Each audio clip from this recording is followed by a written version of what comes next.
Hello, everyone. I welcome you all to yet another interesting conversation in our Industry Expert series. Our guest for today is Mr. T N Seetharaman, fondly known as TNS in the fraternity. Over the 40 plus years that he has spent in the industry, he has held key positions in many reputed organizations, such as CEO with Hind Freight Systems, COO South Asia for Damco India Private Limited, MD India for Toll Global Forwarding, and many more, to name a few. His last stint was as the CEO of Global Logistics Division with Transworld Group. Currently, Mr. TNS is acting at the capacity of a consultant and an advisor to many organizations, guiding them through their growth path. Mr. TNS has also been a guide and a mentor to many in shaping up their professional careers. Our co-founder, Ms. Jayashree Balachandran, is one among them who happened to have an opportunity to work with Sir in DHL. Memories she cherishes thoroughly even today and refers to him as a walking encyclopedia of the industry. I can only say that I'm truly privileged to having an opportunity to interact with him. Welcome, sir. How are you doing today? Thank you, Shivranjani. It's absolute honor to be invited to speak or discuss with you the various points that you plan to ask me. But I must say that this is a very lofty introduction. I hope I do justice to this kind of a very lofty introduction that you did. Yes, thank you so much. Jayashree and I have been colleagues in the past when we were at DHL and prior as well. So yeah, very, very fond memories of having worked together. Absolutely, sir. Great to know that. So I would really like to begin by asking you, how did logistics as an industry, did you choose to join logistics or did it just happen by accident with you, sir? Well, clearly it was not a choice. It was an accident. So in those days when we started, I don't think we had choices. But if I were to roll back my 42 years and go back and then say that these are the choices that you have, my choice from 1 to 100 will be logistics. Wow. So this is although it is an accident, I think it's a beautiful accident that has happened to me, and something that's been it's given me everything in this industry. It's given me everything. So it was not a choice, it was an accident. And so it was not that I started 42 years ago in this industry. The first 1.5 years I did a little bit of sales. So I was selling something called stainless steel, in which in those days was not manufactured extensively in India. Just by a couple of companies it was manufactured. So I started selling stainless steel here in Mumbai market. So I was my first job in those days was in Mumbai, and then subsequently I moved on to overseas in very strange countries like Iraq, Algeria. These are the countries. So we actually had to look up the world map to see where these countries are before I boarded a plane to these places. So it was interesting. So those 9 years or 10 years that I worked overseas in these projects were extremely interesting because again I was involved in logistics in some way or the other. Right. So actually, I was doing the coordination for project logistics, and so it was every day was a litmus test for us. Every day was a litmus test, and it was extremely interesting. And those 9 years working as a service receiver for logistics actually kind of pushed me into taking something in the industry itself as a service provider. Wow. So yes, it was not a choice. It was an accident, but a beautiful accident. So great to know. What a beautiful journey. And sir, all these years, what has been your motivation that has kept you going and achieved such great success in the industry? Uh, Trust me, this industry, once you get into this industry, you don't need a motivation, Right. because this industry itself is so dynamic. It keeps changing every day. The first and foremost is the kind of knowledge that we can get in this industry. Right. That was in itself a huge motivation, because no single day is a dull day in this industry. You have challenges every day. As a logistician, you have challenges every day, and you really thrive on these challenges that are thrown at you. So the amount of knowledge that this industry is able to give you, then of course the wonderful colleagues that I've had, the fantastic team that I've had the opportunities to work with, that itself is a motivation. I must not forget to mention my bosses. You know, Right, sir. all my bosses have somehow been very tolerant. They allowed me to make a lot of mistakes and learn. And so that was also a huge motivation, I must say. So there is a lot of this thing. The industry itself is a very motivating industry. Right, sir. There's so much of opportunity to learn. It gives you so much of opportunity to innovate, uh, Yes. and the very fact that you are coordinating with probably dozens and dozens of agencies. Yes. You get to Yes. learn about these agencies, the way they work, both the government agencies as well as the private sector, whether it be it the port, be it the air, the airline, the air cargo terminal, or the overseas agents. Everything is, and then of course the customs, the central excise, the transportation. Everything is new. Something or the other happens new in any of these agencies with whom you have Yes. to do something, and it is therefore all the time super interesting, very challenging. So I don't think you need a motivation. Once you're getting into this industry, I can guarantee that you'll remain motivated all the time. Oh, yes, lovely, sir. You said like it's a true mix of both government agencies and private sectors coming together, and then you are finally delivering the services. And right, sir. Sir, I would like to know, like you said, challenges itself are motivating in the industry. So we Yes, face challenges every single day. So, yes, sir, would you like to share any incident or a situation, a critical situation for a customer for their supply chain, which you handle, and how did you go about it, sir? yes. Uh, there are a couple of incidents I can tell you. So, for example, for a customer based in Chennai, uh, he had very regular shipments to Romania. Mhm. So Romania is Constanza is the port, and it's in Black Sea. And so this guy was manufacturing automobile components and selling it to one of the OEMs who Right, were sir. based in Romania. And reaching Romania is not so easy. It's not like shipping to Hamburg or shipping to Rotterdam or shipping to Colombo from here. So it was a challenge, and then supplying to OEM uh, Yes. is in itself a challenge, because the OEM is obviously they're manufacturing the automobile, and the automobile manufacturing runs on a assembly line. The assembly line cannot come to a stop, Right, so sir. which means there has to be feedstock available throughout.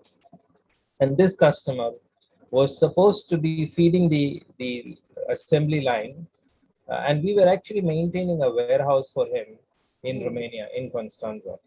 So the distance from Constanza to the factory, the manufacturer, the OEM's factory, in itself was a little over 200 kilometers. Okay. We were maintaining a warehouse in the free zone in Romania, and the free zone warehouse ran out of stock, Oh, and it was winter in Europe. So the Black Sea was literally frozen. right. Uh, Yes. so we had approximately, for the customer, we had close to about 27 containers on the water somewhere between Colombo and Constanza. but Okay. nothing was reaching Constanza because the port was frozen, the sea was frozen, the ship was not able to sail. So, and we had a case where uh, we had to, uh, we had a situation that that could have led to line stoppage. Absolutely. For a lot of people, you must understand that a line stoppage in an automobile industry means it's at least $1 million penalty on the supplier. True, sir. Yes. It's at least a $1 million penalty on the component supplier. So here we have a situation. We have 27 containers on the water, but not anywhere close to the destination port. And the line could come to a stop anytime, and we had to do something. Now, obviously, air freighting it to this destination was out of question. A, it was super expensive. B, Right. you don't have those kind of big aircrafts going to this country, and therefore we had to find a solution. So what did we do? We intercepted two of the 40 feet high cube containers that were about to arrive the Mediterranean port in Malta. And from Malta, what we did was we moved the container on another ship, Oh. which was going into actually Croatia, because that was the first ship that was sailing out of Malta port to any destination. So the first ship was going to Croatia. We loaded the containers on that ship, brought it to Croatian port. From there, we hired two trailers, and for each trailer, we insisted that there must be double drivers on the trailer. Non-stop, they had to drive. Mind you, Croatia is not a European Union country, Right. and Romania is also not a European Union country in those days. Yes. So the border crossing was not automatic. So we had to kind of find ways to ensure that there is no delay. And we did this in record time. And believe me, uh, the line stoppage would have happened in the second shift at the factory, which was to start at 12 o'clock in the afternoon. And our containers rolled into the factory at 7 o'clock in the morning. Wow.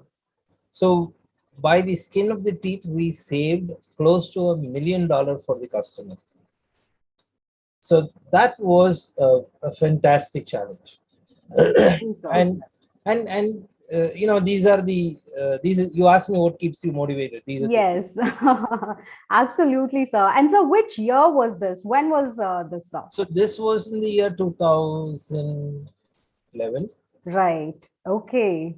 So Sure. we didn't have a lot of the technology support that That's right. yeah. So I was only coming from that angle, sir. It must have, I can only imagine, it must have been a nightmare, like even to trace and track where the container really is and all the documentation that goes into pulling out only those particular containers and then moving it forward. Yeah, So and then the agent in Croatia was not someone that we were regularly working with because again, we hardly did any shipment to that country. So almost right. the first shipment there. So he had to believe in us. He had to ensure that he must be convinced that we will pay him and all of these things.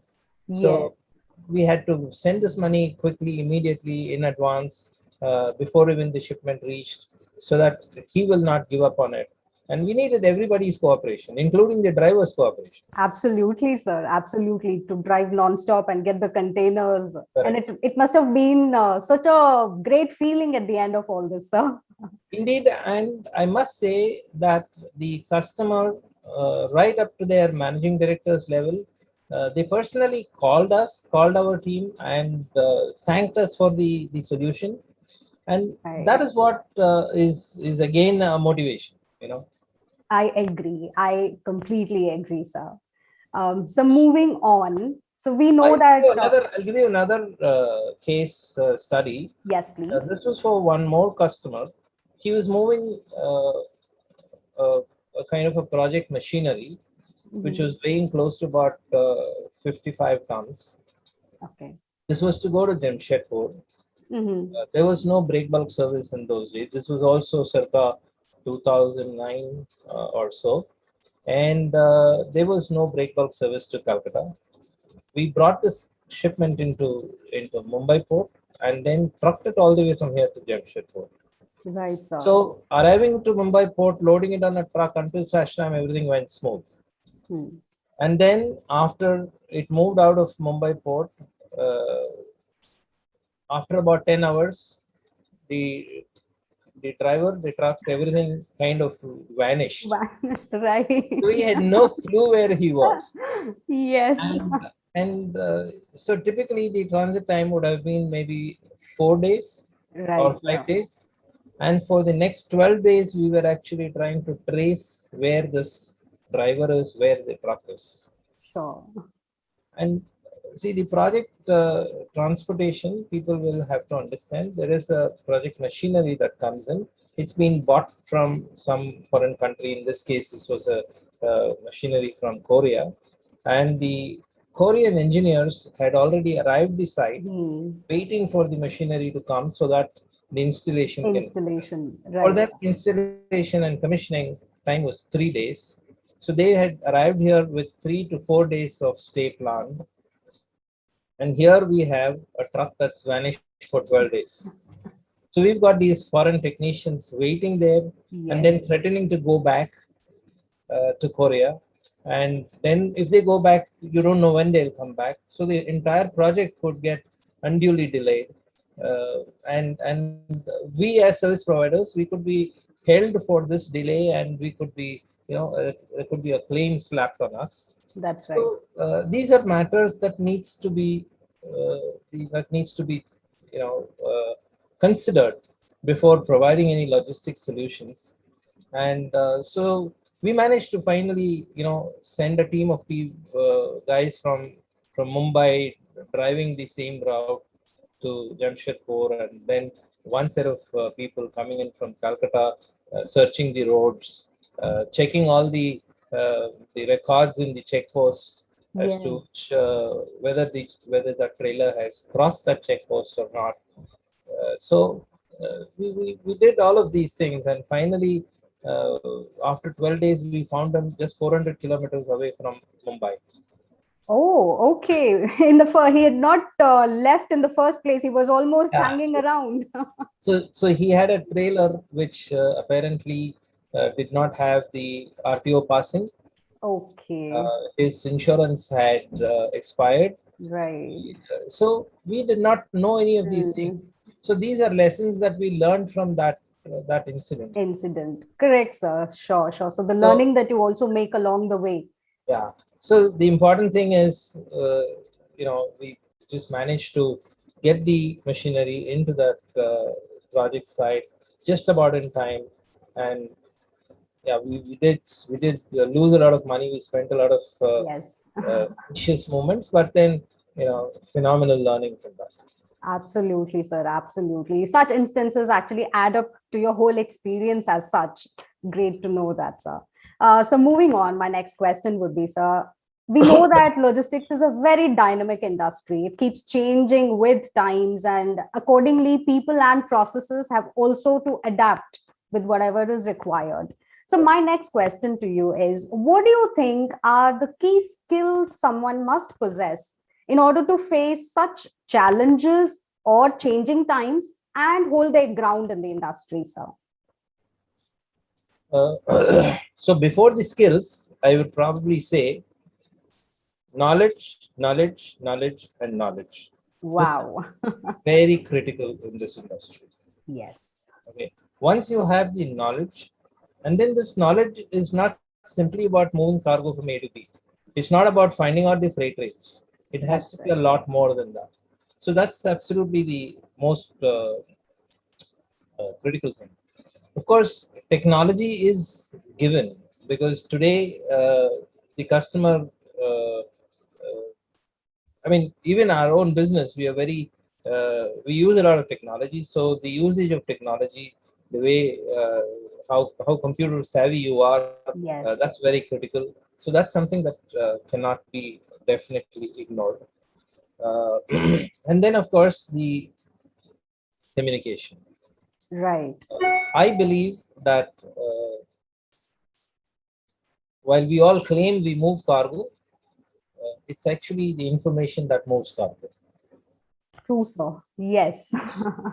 You can tell, if you don't tell the truck driver when to pick up the cargo, he will not reach on time.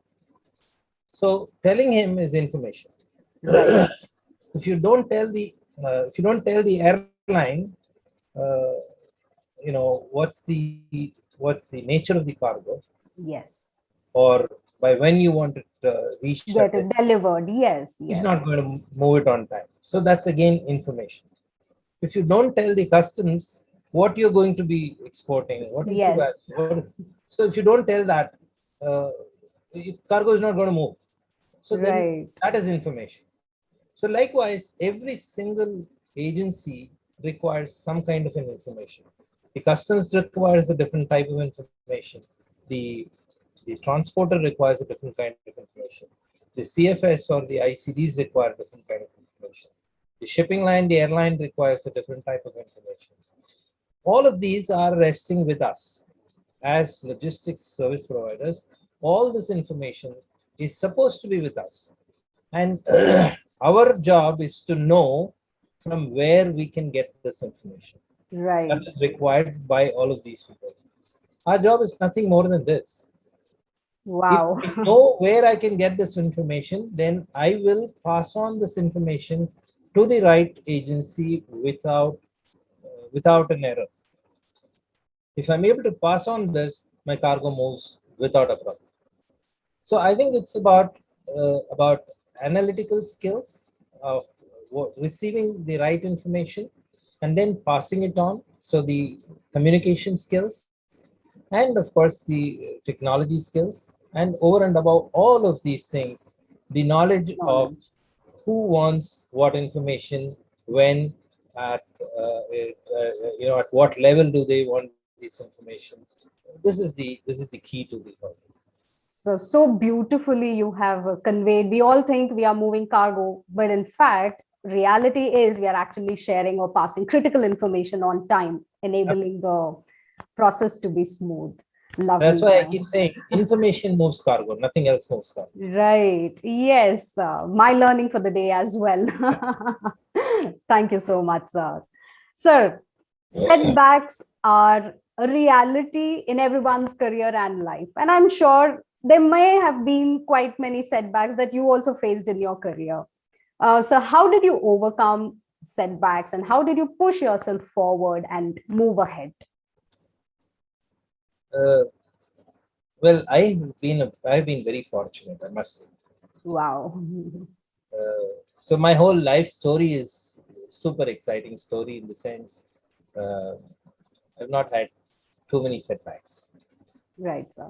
So, but it's not that I have not had setbacks. There are a couple of setbacks that have happened to me, and so the setbacks uh, can be from many areas. Sometimes it is people-induced setbacks, Yes. something that you cannot control, and certain setbacks which is caused by your own self, and that is often because of the uh, lack of learning. Right. So learning is a constant process. I mean, if you are able to learn from your mistakes, you will avoid setbacks. More importantly, and this is something that I you know I I keep. In fact, I told my daughter as well, not just now, even before, Yes. that just keep learning. Not only from your mistakes, learn from others' mistakes as well. Sure. So then, what happens is when you are uh, learning all these things, you are in a position to confront any kind of situation, not because you are faced with the situation before, but you've seen somebody else also face the situation Right. and they've had a setback, but that is a learning for you, that's a lesson for you. that must be the way that you need to prepare yourself for any kind of setbacks or shocks in the career. Uh, Typically, this industry, uh, as long as you kind of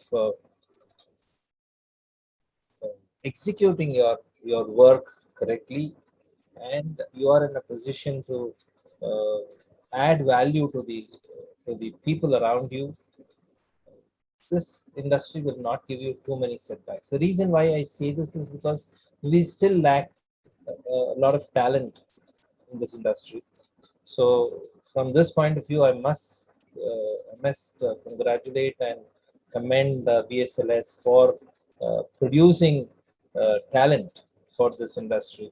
This industry lacks talent, seriously lacks talent, and people come here and try to learn on the job, which is often uh, something that the customers or the employers don't like it. They end up making mistakes. When they end up making mistakes without the basic knowledge, Yes, their job is at stake. So that becomes a setback for them. sure, And sir. so they then go into a shell saying that, listen, I've lost my job. Little do they realize that they tried to start in this industry without the basic knowledge. And if they kind of learn, get that basic knowledge, improve their knowledge, improve their skills, and then get into this industry, I think the setbacks can be limited. Right. And then, of course, then you get the opportunity to learn from your colleagues, your seniors, your peers. You can learn from everybody. That's the key to ensuring that these setbacks are kind of avoided. If you did have, then at least you manage it better. Absolutely, sir. And also, thank you for your kind words about BSLS. We are surely trying our best to be able to contribute for quality people in the industry, sir. And this, of course, is a I'm particularly impressed that there are a lot of people from the B town and the C towns coming to yes. BSLS and trying to make a career in this industry. It's Yes. a commendable effort. Absolutely, sir. Sir, you just mentioned your daughter that you also guided her to learn from others' mistakes. And I just got to know that she is also joining the industry where she has seen you grow to such great extents. So, what was your piece of advice to her, sir, to be successful in the industry? What should she be doing? Did you advise her or anything? And if yes, So what was it? yeah, so my first advice to her was learn, learn, and just keep on learning. Yes, Uh, because this industry offers the kind of all-round knowledge that you can get. right. So this learning should never stop.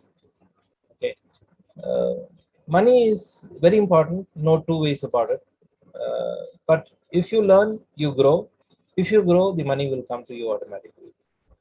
So learning is the first and only piece of advice I give her. And the Wow. second piece of advice I gave her was make mistakes, Hmm. no problem, but ensure you never repeat a mistake. Right. Because repeating a mistake thereafter is not a mistake, it's a crime. Once you do it, it's a mistake. Second time you do the same thing, it's crime. So never repeat a mistake. No one will tolerate you repeating the same mistake second time. Sure. And then, of course, the third thing I did tell her was learn from your mistakes, but learn from others' mistakes also. So you Yeah. be observant. When Right. you are in the office, when you are working with colleagues, when you are working with your partners, your associates, your vendors, your customers, learn from the mistakes they have made. So that's also a great experience for you. It's you're learning from somebody else's cost, but nevertheless it is learning. Sure, sir. So these are the three simple advices that I've given. Wow. And I'm sure that she will also make a mark for herself as you did, sir. Yes, and hopefully so. It's the industry is rapidly progressing these days, Right, sir. and therefore, it's very different to what it was during my time. Not that I'm totally away from the industry; I'm still pretty much involved in the industry. Yes, So, sir. but it's very different to when we started. Sure, sure, sir. And so finally, I would love you to tell me. So, if there are three things you would love to mention about the industry which will motivate more youngsters to come on board or join, what would those three things be, sir?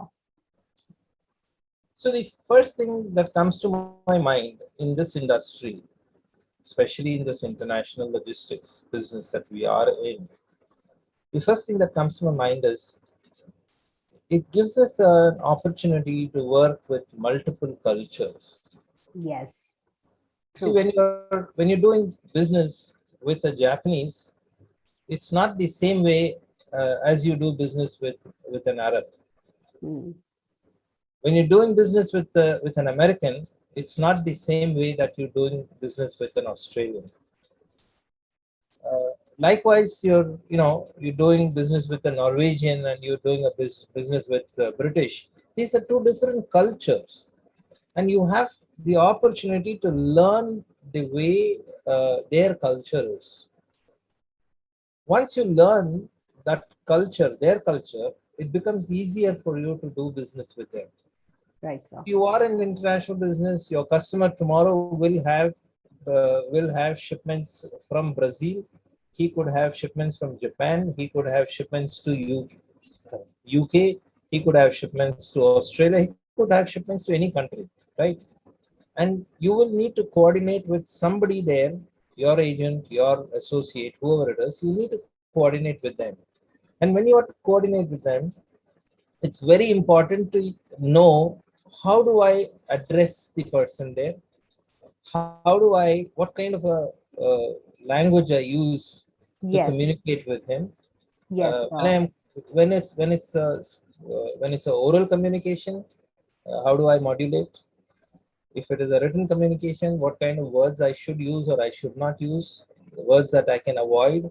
So these are very, very important things. And this, over a period of time, one will get to learn doing business with multicultural people, multicultural organizations, and that's very, very interesting, if you ask me.